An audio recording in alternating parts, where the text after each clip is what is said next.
the phone. I'm hanging it up. Okay. All right, it's too late. I've already. Oh, hey, and welcome to another episode after a long, long break of Mr. COVID, Dr. Guy Wonky. And welcome to Not Right in the Head, starring The Hammer and Dr. Wonky testing negative now.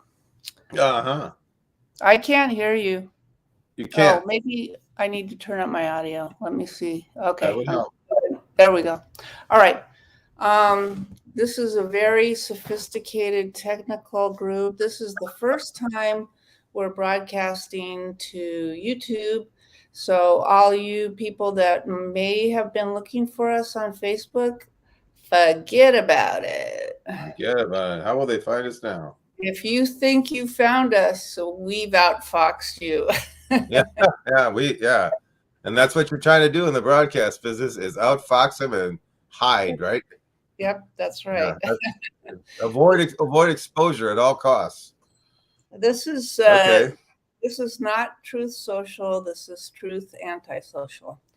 So that's my joke for the day, and you can book it. Yeah.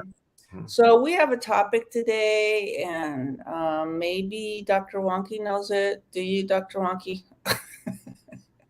Well, yeah, I'll just pick up and say that America is a ripoff. It's overrated and overpriced, and that's what it's become.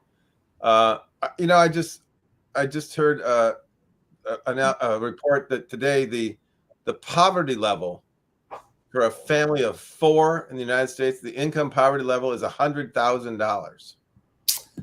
Ooh, well, I'm not a family of four unless you count the cats, but that would make it 50,000 for a family of two. Or So 25,000 a person, which is, you know what? That's about right. If you consider the what they're saying is the inflation, and when it used to be 18,000 for one person, that's a 25% increase, and I don't know that inflation is that high. The inflation factor or the inflation rate is that high, but every year, uh, things have just become outrageously expensive. And for what? I don't see what great freedoms we're buying for all the freaking money we spend in this country on. And the thing that's driving things up is really not inflation. It's the prices that we pay for the premium prices we pay on necessities such as healthcare, okay, housing, and food. I mean, those are the necessities: food, shelter, clothing, and medical health care and healthcare being the absolutely most ridiculous. It has become unacceptable, and I think, frankly, a ripoff. United States life in the United States is a ripoff compared to what it was pre Reaganomics, and it is Reaganomics that was the beginning of the ripoff. And why people love the Saint Ronald Reagan, it is beyond me. That's the right wing, but it is all about the right wing, the religious right, the fanatical evangelical right wing, evangelical Christian nationalists, and their whole agenda is when you about. say religious right, I don't. I think that is a misnomer. I Well, think they're not religious. They're they're not. phony. They're just using the bits and pieces that Right. aid them in their fake arguments that are wedge issues, and Yeah. But they live and die by the wedge issues. And but it's all about white male power, mhm, um, white correct. male power and money and power, white male power through money. White male straight guy power. Don't forget Yeah, that. yeah, white male, straight guy, straight heterosexual white guy. By the Mhm. way, who are apparently their egos are so fragile. That's why they need to they need to abuse women because their egos are so fragile, and women should be willing to accommodate that, to accommodate their fragile egos, and that's why you have the women on the Christian nationalist right wing, which goes way back before what it is now, but it goes back to the Phyllis Schlafly's and the Anita Bryants and all of those losers, bankrupt losers, which they were. And you can actually thank Phyllis Schlafly for sinking the ERA back in the 70s, and before it passed, it had a time limit on it. But you can thank her. The ERA, they just threw in fake wedge issues like, oh, you're going to have to use the same bathroom. Oh yeah, with big like black bucks, as she said, with big black bucks. Yeah. Right. So the same bathroom keeps women from earning equal pay. Right. Yeah, it's like, give me the same bathroom or give me the same pay. Give me the same bathroom or give me death. Yeah, right. It's just like, and what people chose essentially was death. I'll take death. I know. Cake or death. And they had a choice of cake or death, and they chose death. Death for me, sir. I'll take death. Oh, a lot of people take cake.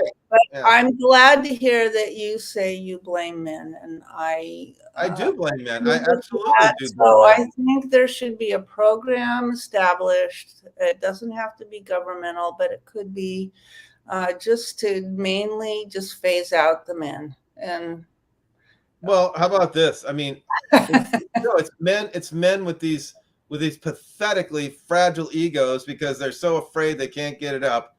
That they have to take. The only thing they get it up by is their fetish of power. They have power fetishes, and frankly, I'm disgusted by the women who I tell you what. To be honest with you, I can't stand right-wing women worse than I can't stand right-wing men because that's sexist. Yeah, they should know better. Women should know better. No, that is sexist. You should hate them both equally. Come on now. No, I don't hate them both equally. I hate women who follow that crap because it is against their own best interests. And I don't hate anybody. I say I don't like them because they're just they're using their own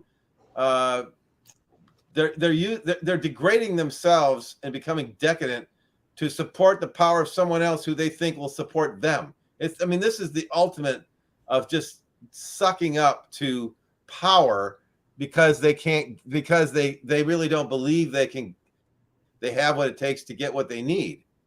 And it's not because of it's not because those women think they're being oppressed.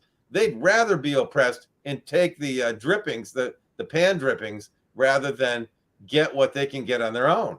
And they should be able to get more than what they need or want on their own, just like men do.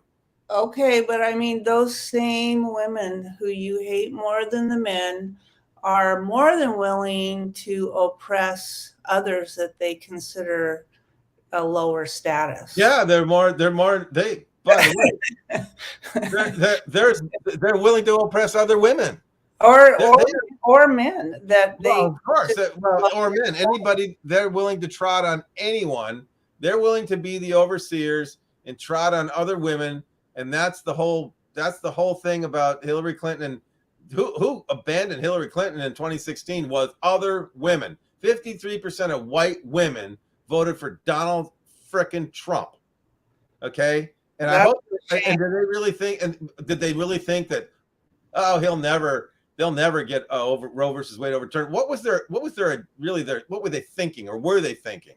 What were women thinking? Because they hate Hillary Clinton because their whole agenda was, who does that bitch think she is?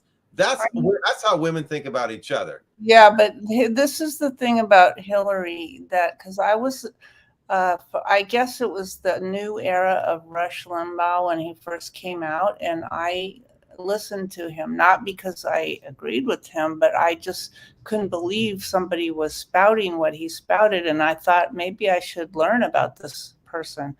And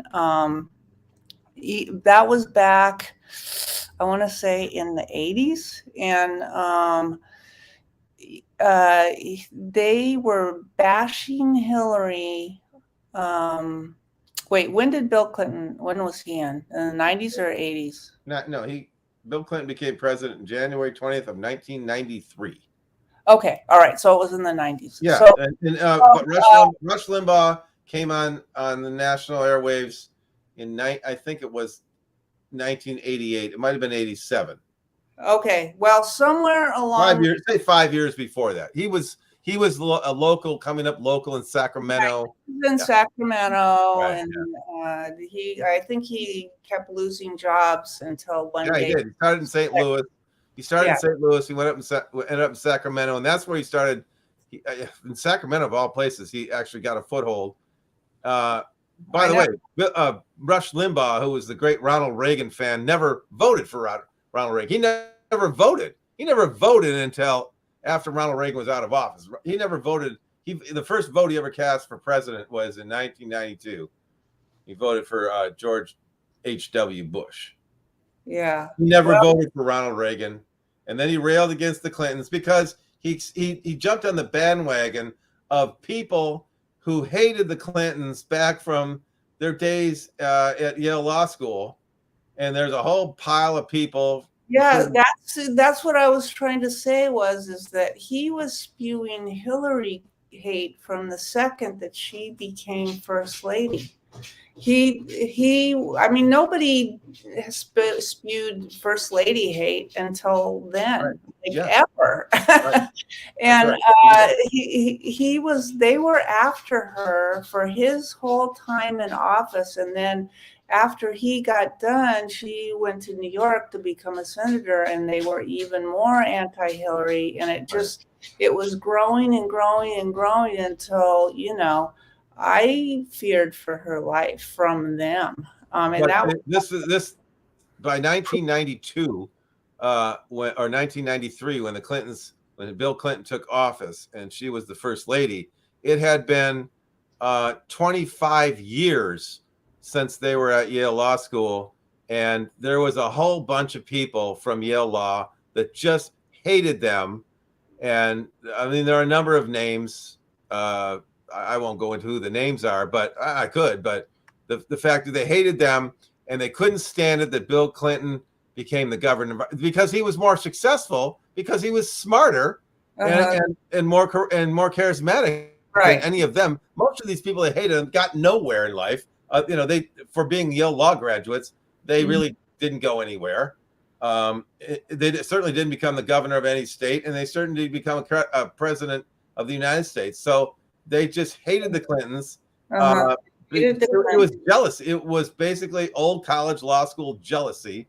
And that that's where Rush Limbaugh got. That's where Rush Limbaugh just said, "Oh, who am I supposed to hate? Oh, them. Okay." So then what he was good at is spouting hatred. He didn't really have any feelings one way or the other about the Clintons. He just knew that there's some people that hate them, and so I'm going to jump on their bandwagon and start trashing Hillary Clinton.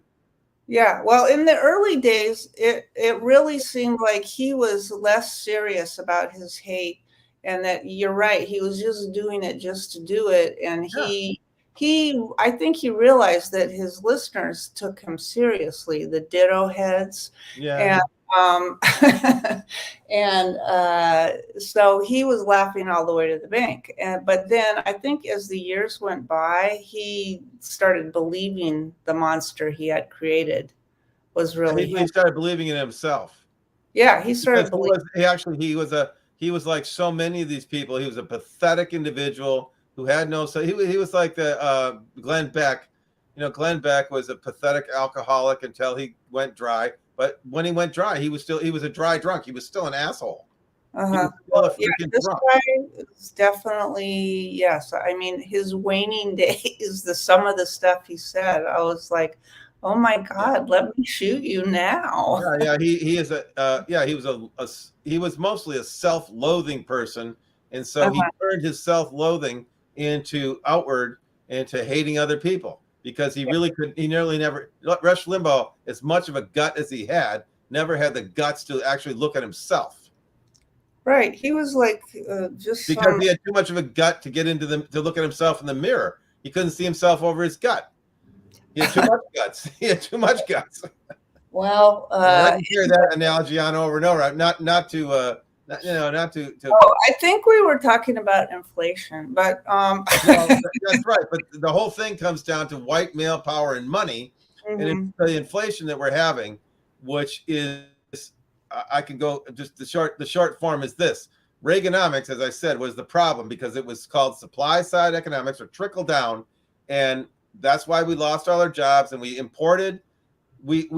Ronald Reagan had tons of inflationary measures, tax cuts, and all the government spending to put money into the economy. Which when you put money in the economy, that's not based on earnings, and the corporate aren't. Then you have to import deflation, which is cheap goods that are made overseas when you pay slave labor. And so everybody thinks because what has to happen is American wages have to go down. If you export the production, then American jobs can't compete, so their wages have to go down.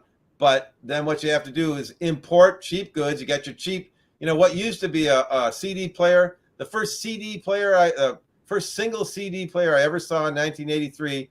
A guy that at a studio where I worked bought it in Japan for $1,500. You can now, you probably can't even buy something that junky, but you can buy something like that for $19.95. If you want a single CD player, actually, you can probably get one. Well, I got one for free when I subscribed to something. I mean, I've gotten several of these with a. Well, I mean, you can still buy them. They just call them DVD players now, and it does a lot more than what that thing did that he had in 1983. Yeah, it was a lot better, and they're they're less than $20. But which is probably all they were ever worth. we imported the cheap goods, wages went down, and proportionately wages went down over the last 40 years. But what's happened because of COVID, which no one anticipated, is the supply chain. See, the inflation is just a shift in the supply demand chain, which price is demand divided by supply. Price is directly related to demand. The higher demand, the higher the price. If you have high supply, well, the price goes down. If you have low supply, well, then the price goes up because it's a scarcity. So we have a failure of our supply side economics, and we have no domestic options, and so we're pretty much fucked, aren't we? And that's what that's the inflation that we have now. Our YouTube channel bumped up to adult. Yeah. Thanks a lot. Oh, good. Well, I mean, the point is that we have no domestic options with regard to this, and so the corporations say, well, since you have no options, we're just going to gouge you, and now we have international economic effect with Saudi Arabia's cut oil production. Why isn't the U.S. taking some action, like free price freezes or what's that other? Wow, that wouldn't be the free market. I mean, you know what? Well, that's the hypocrisy. That's the hypocrisy of the right wing. What they really don't want to tell you is that inflation is a naturally occurring phenomena of the free market. It's supply and demand, and that is economics 101.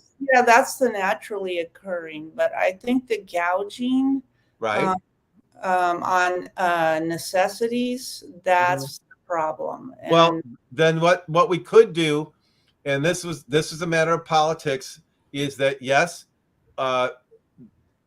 legislatures and the U.S. Congress could impose a windfall profit tax. Yes. That was done back in the 70s. But we don't have the political guts to do that anymore. Well, okay, but so all Congress people come up for a vote every 2 years. That's right. So they need to not vote based on their stupid hate commercial, which is probably what they have, but instead look at their record and see what they supported and didn't support. And if people use that rational method, it's like, oh, they voted against healthcare, they voted against, this other great, climate crisis stuff, but they don't do. That's not how it works. It just works on whoever has the most hateful commercial. Well, that's because a vast number of people in this country are not even as attuned to conceptual thinking as that. Oh, they voted against healthcare. It's just that makes their eyes glaze over. All they know is that you see the Republicans just have cast. We're bad, but the Democrats are evil, and that's the Christian right. Bad is not as bad. Evil is a lot worse than bad. The Democrats are biblically evil. Yeah, they're in other words, they are evil is on a higher plane. You see, bad people, we're all bad people. We're all hypocrites to one degree or another. We're all sinners. Yeah. Yeah. Okay. But you see, the Republicans have convinced their base, but Democrats are on the plane of evil that is good versus evil. That's God versus Satan, right? Democrats are on that level. And so they won't even, the right wing will not even consider the issues because, well, I would never vote for, even if my guy voted the wrong way, I'm still not going to alternatively vote for Satan's helper or a Democrat because they're evil. And that's the way these unsophisticated, stupid people in America, and that's why they who complain, all they do is complain, but they will be priced out of America. That's why I say because they have no backbone. They are pre-cordate. They're allowing themselves to be priced out of America, priced out of their homes, priced out of their cars, priced out of everything that they used to have back in the 60s and even the 70s. They allowed the unions to be destroyed. They allowed their wages to go down for all of these lies about God and how and the evangelical right, who are a bunch of phonies, have allowed to say the evil that unions are evil, Democrats are evil. You should and the Christian work ethic, the Protestant work ethic, the Calvinistic work ethic that says that you should have to work your freaking ass off, or you didn't really earn your money. And now you have people. I have family members, my brothers, who say, all I do is work 60 hours a week. And I'm like, well, you have plenty of money. Why are you bragging or complaining? I mean, why are you a slave to your job? It's like, what's keeping you there? Don't you? My one brother's an engineer. I think, why don't you go get another job? You've been working for this company for 20 years. You could certainly have a resume now that you could get a job anywhere. What's your problem? Why are you snorting that all I ever do is work? And they're the people that also say, yeah, nobody else where I work, nobody works except me, right? I'm the only one who ever does anything. They're a bunch of complainers, and they're complainers, but they definitely get a lot of their talking points from the right wing media. Right. Like the people I talk to of that ilk, this is their go-to punch. They don't even go after semi-controversial issues like, I mean, they will at some point, but their go-to card for the last 3 years is, what about the immigrants? Or no, sorry, they don't say that. What about the illegals massing up at the border and coming over here and A, stealing our jobs, B, bringing COVID, C, destroying America, whatever it is, the illegals massed up at the border, they're causing 99.9% of the problems, and then the rest are the gays. The gays, right? Well, it's always somebody else. It's never has to do with their own ineffectuality at improving themselves. And when's the last time you took a training course or an educational course? What's the last time you did anything to improve yourself and improve your marketability and your job worthiness? Nothing. I shouldn't have to. I should just continue to be paid the way I was, back in the 60s or 70s, or when I was making more, but yet the party that they vote for has destroyed their livelihood, and yet they keep voting for them because they are convinced that it is that person with different colored skin or different kind of face or a different orientation of religion or sexuality or whatever it is. They're the ones who are messing up. They're the reason for your failure. Okay, but I mean, what would happen if things got dire in the United States and there were no jobs, but there were jobs in Canada or whatever? Would they understand when, the people in Canada were like, we're not going to let those dirty Americans in. They're trying to steal our jobs, and they're bringing drugs and disease and it's like these people are not coming here for a vacation at Disney. Well, but that's what Canada is doing. Yeah, people are coming here. The people that are immigrating here are contributing to the economy more than the complaining white losers. Yeah, the complaining white losers aren't doing anything except expecting more for doing the same or less. And so, yeah, they don't do anything. And by the way, we talk. By the way, Canada is shutting Americans out. They don't want us there. They don't want us a bunch of disgruntled Americans up there. I think they just opened it back up recently, but they may be screening, but they're not screening. They're not doing to U.S. citizens what U.S. citizens are doing to Mexican or Americans. They're not. Have you seen some of those border videos where the border patrol people chase the people around like tumbleweeds and corner them and throw them on the ground, and these incidents, when you think about that kind of behavior, in terms of the numbers, throwing somebody around on the ground in the desert has no effect. For the effort it takes, has no effect on actually staving off any kind of illegal immigration. And no, they did it. I swear to God, they had a reality show that's what it was. It was Border Patrol chasing around people trying to find a way to feed their family. It was like, I saw it one time and I was like, I just could not. It was like, the show Cops, but Border Patrol. I mean, people like that. That's why it's a reality show. But here's the disconnect: is that while the right one likes to say that, oh, they're stealing our jobs, they also say nobody wants to work. There are 11 million unfilled jobs in this country, and you know what? That might be true, even though the unemployment rate is 3.5%.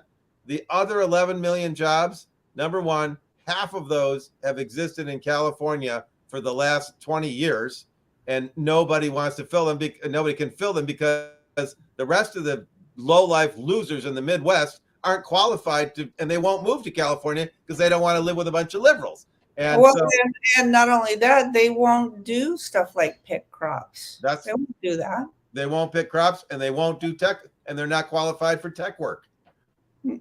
Right. So they're not qualified for tech work. They just want to show up to what they think is the Midwest white loser wants to show up at their line job and just stamp this or put this and mindless, do this repetitive thing and get paid, $35 an hour. And that's all they want to do. But they don't think they should they don't want to pay union dues. They don't want to contribute to anything where you have collective bargaining with regard to the company that you want to work for. They don't really want to have an investment in that company, whereas the union does. And so, you get better wages, you get better benefits when the union, and that's what that's what companies prefer. They do prefer to have union workers because the complaining non-union malcontents aren't actually good workers. They don't really do anybody any good. Yeah, well, I mean, there's a lot of advantage to having people want to be at their job. That's true. And you know what? Here's an interesting.